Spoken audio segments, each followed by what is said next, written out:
What's up everybody, welcome back, and I've just seen Manchester United beat PAOK 2-0 at Old Trafford in what was, I'm going to be very honest, a very boring game. There wasn't many chances, especially in the first half, and there's not much really to say. We didn't really kind of carve PAOK open too many times. It was a very kind of nothing game. There was two moments of brilliance from Amad Diallo, which gave Manchester United two goals and a clean sheet as well at Old Trafford as well. So this is Manchester United's first win in Europe in 11 in 12 attempts, I think. Before this game, Man United had were only one win in 11 in Europe. So very good win. Very happy with the 3 points. But let's speak about the starting 11 that Ruud van Nistelrooy went with. I was a little bit surprised, to be honest. Obviously, Onana was in net. Mazraoui, Evans, Lindelof, Dalot, Casemiro, Ugarte, and then Amad, Bruno, Garnacho, and Højlund up front. And let's have a look at the team right now. So that's the team that Ruud van Nistelrooy put out with. And to be honest, looking at the starting lineup, first thoughts was I wasn't really happy with it because number 17 was starting. And so I wasn't too happy with that. But apart from that, I felt like it was a good, decent lineup. Maybe possibly one can argue that, starting both Ugarte and Casemiro, it's a little bit too defensive against PAOK, but Mason Mount and Christian Eriksen were just coming back from injury as well, so maybe Ruud van Nistelrooy doesn't want to start them straight away. They did come on in the second half and grab some minutes as well, so that's good for them. But in terms of chances, I think the first half PAOK started a little bit better. They do grab a chance in the 5th minute when they pull a shot off and Casemiro is there to block it. And then a poor header from Dalot leads to another shot by PAOK. And Manchester United do grab a chance though in the 14th minute. And this is when Casemiro swings in a cross, and this is after some good play by Amad. Garnacho tries to get on the end of it, but it's blocked. Man United do have a penalty claim early on in the first half when Amad runs past Baba, the left back it is, for PAOK, and he does make contact, the PAOK defender, with Amad, but I think Amad kind of left his left leg there to kind of initiate that contact, and it's not enough for me. It was a very good positive run from Amad, and he had definitely had a really good game, coming away with 2 goals. Man United do get another chance as well in the 19th minute. Amad from deep, he crosses it crosses a really nice whipped ball to Højlund, who heads it straight into the hands of the keeper, and to be honest, Højlund should score in my opinion. We'll get into the players, but I think that Højlund had a poor game today. He wasn't kind of too much into the game. But Man United do grab another chance in the 21st minute when Dalot runs past Garnacho on the overlap, but his ball to Dalot is too weak. If Garnacho was a little bit better with that pass, then Man United might have been in. Man United do have another chance as well, and it starts from Onana, this one. This is in the 26th minute. Starts with Onana playing a really nice kind of cross-field pass all the way to Dalot. Onana's obviously pushed up into kind of he's kind of pushed really far up out of his box, out of his net, and he plays a really nice pass out to the wing to Dalot. And then he plays it to Bruno, he plays it to Casemiro, but Casemiro good dummies it to Bruno, and then it comes to Bruno, who then plays in Casemiro, who's then run on from that dummy, but the defender kind of shoves him off, and it was a really good move, really good build-up play. I felt like, it was very unlucky that Casemiro wasn't able to get on the end of it, and I felt like Casemiro had a decent game as well. Man United do get another chance as well. Bruno plays a through ball to Garnacho, who crosses it to Amad, and the defender blocks. It's a good move by Man United again. There were some promising displays in the first half, but overall, I do think the first half was a little bit kind of lackluster in my opinion. We did kind of dominate possession with 59%, but we only had one shot on target. So if I just pull up the stats here, they're the stats for the first half right there at the end. You can see PAOK coming away with 2 shots on target, and they had 41% possession. But yeah, and pass accuracy was 85%, so that was okay as well. But I felt like everything was in front of PAOK, and we should have kind of played that riskier ball a little bit more often. Possibly it would have made us maybe lose possession. But I felt like everything was a little bit too safe, and you can see if you have a look at the pass map or the passing averages for the team, especially for the back four, it was pretty high. I'm pretty sure the whole of the back four and Onana had a pass accuracy of above 80%. So you can see that we did keep the ball really well this game. But yeah, one could argue that it was a little bit of an awful first half. We were kind of bad with the ball, and I can see why you would say that as well, because only one shot on target against a poor Greek side. We really should be putting them to the sword in terms of kind of peppering shots at them. But, I'm going to have to say credit to PAOK. They did defend their box really well. They kind of didn't give Manchester United any space. To kind of create these opportunities. Man United did have a couple opportunities on the break, but we weren't really kind of clinical enough. That through ball wasn't good enough, and Højlund was, in my opinion, quite poor, throughout the game. And not much can be said apart from that. I think Onana's distribution was good as well, I have to say. I was very impressed with Onana's distribution in the first half. He came away with 15 out of 18 accurate passes, with a 83% pass accuracy for the first half as well. And Manchester United in the second half finally do grab the breakthrough through Amad Diallo. The ball is pulled back to Bruno Fernandes on the left, and suddenly the Man United players are queuing up in the middle. Amad Diallo gets to Fernandes' cross at the back post, and his loopy header flies over the keeper and drops in off the post. And that's 1-0 Manchester United. Amad Diallo again.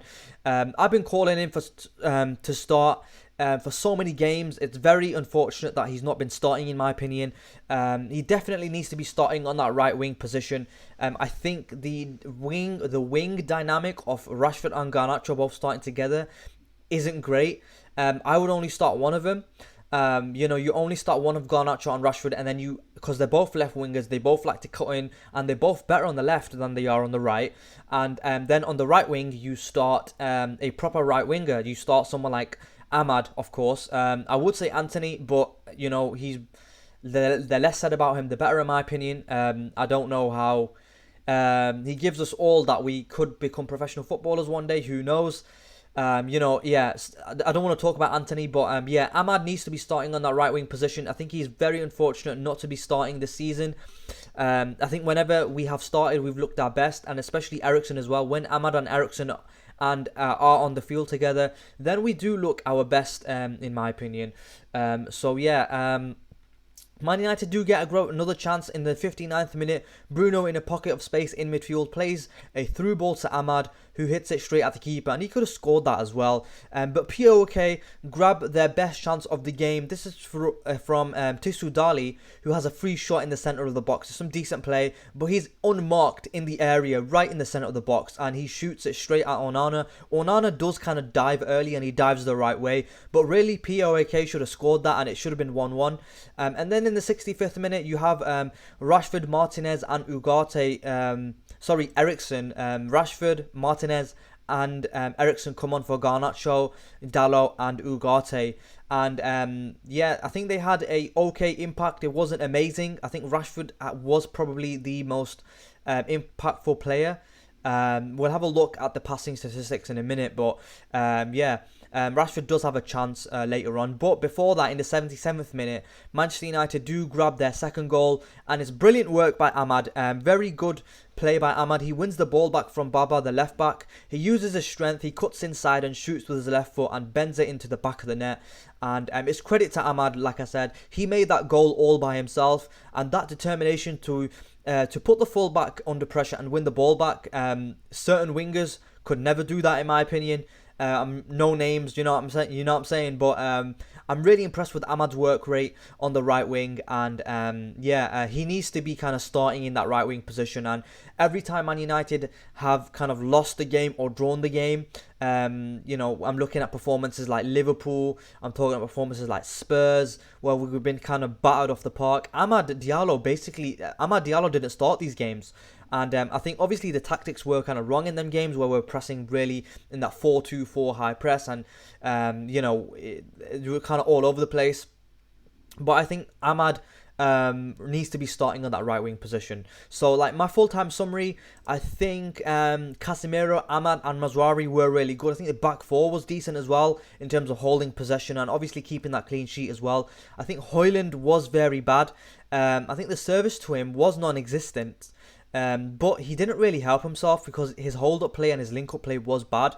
Man of the match, of course, is going to be Amad Diallo as well. So let's just have a look at some of the kind of player ratings.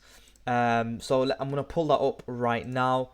So let's talk about a little bit of some of these player ratings on SofaScore and possibly on FootMob as well. I think these are two decent websites that you can see in terms of player ratings.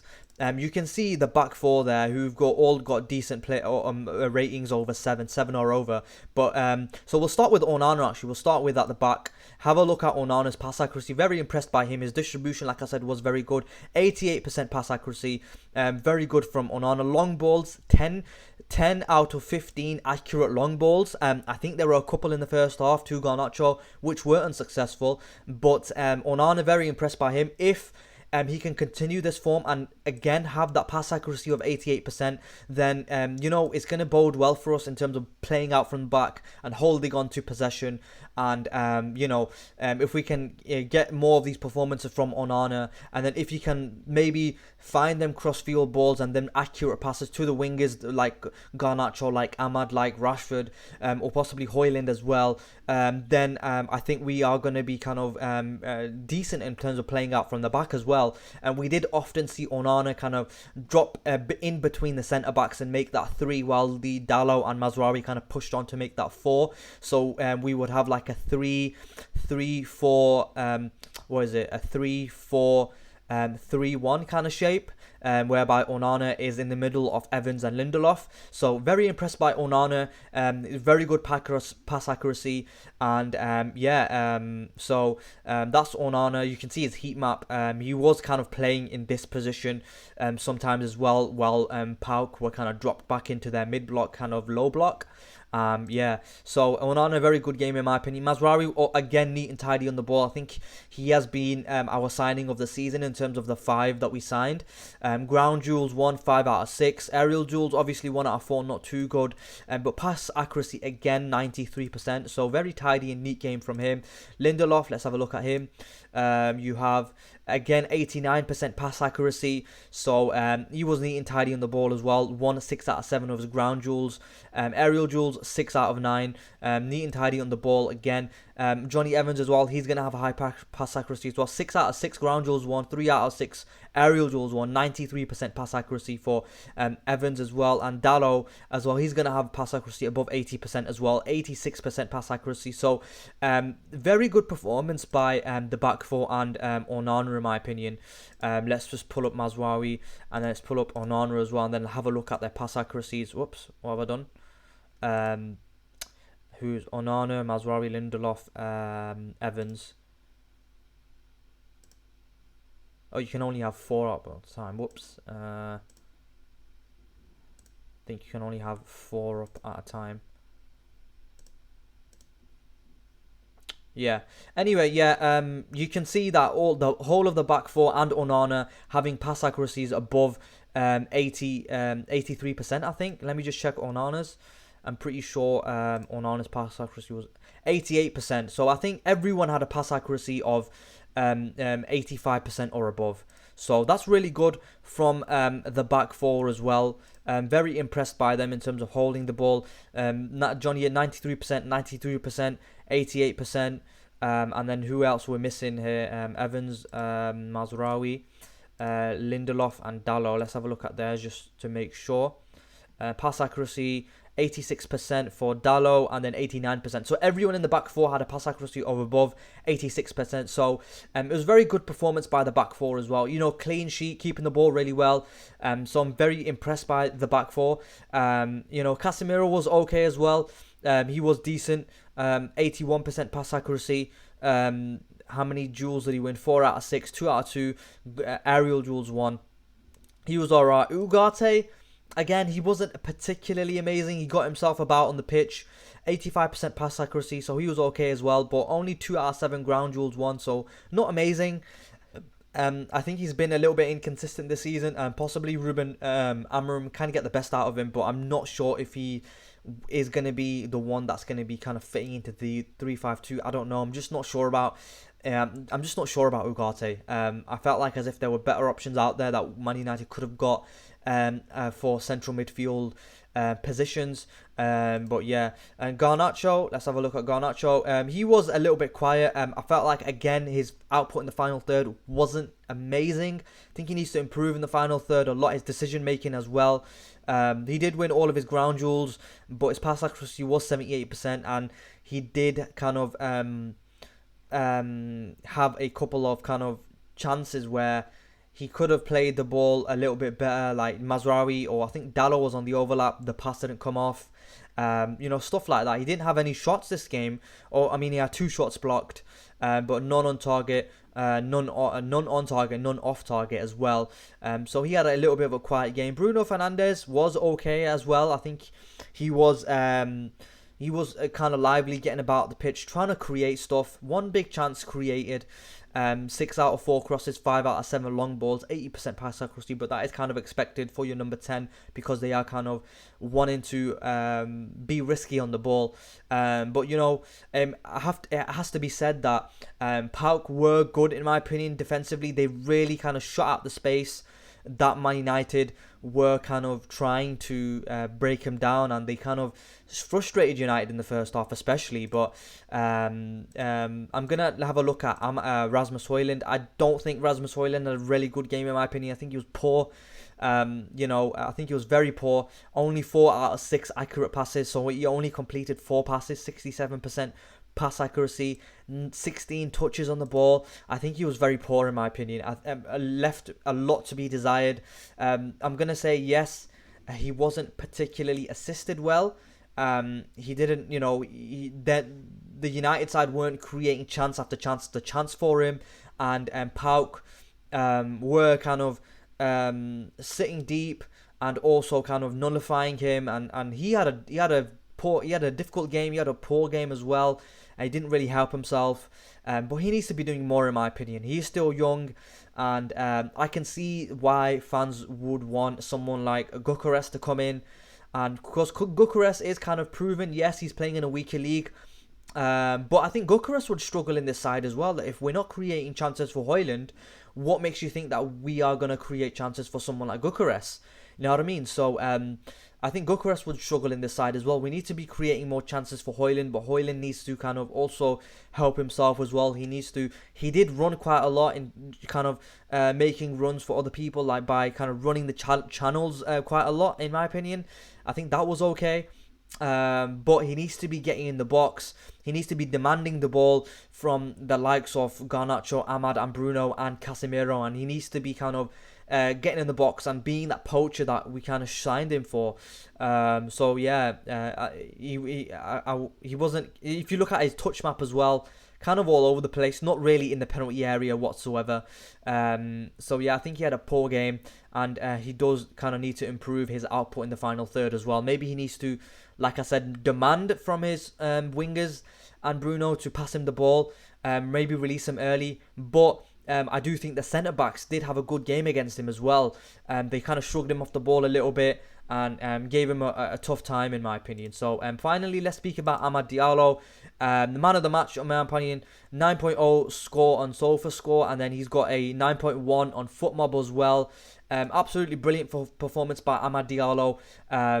Really good first goal. Getting on the end of that Bruno Fernandes assist.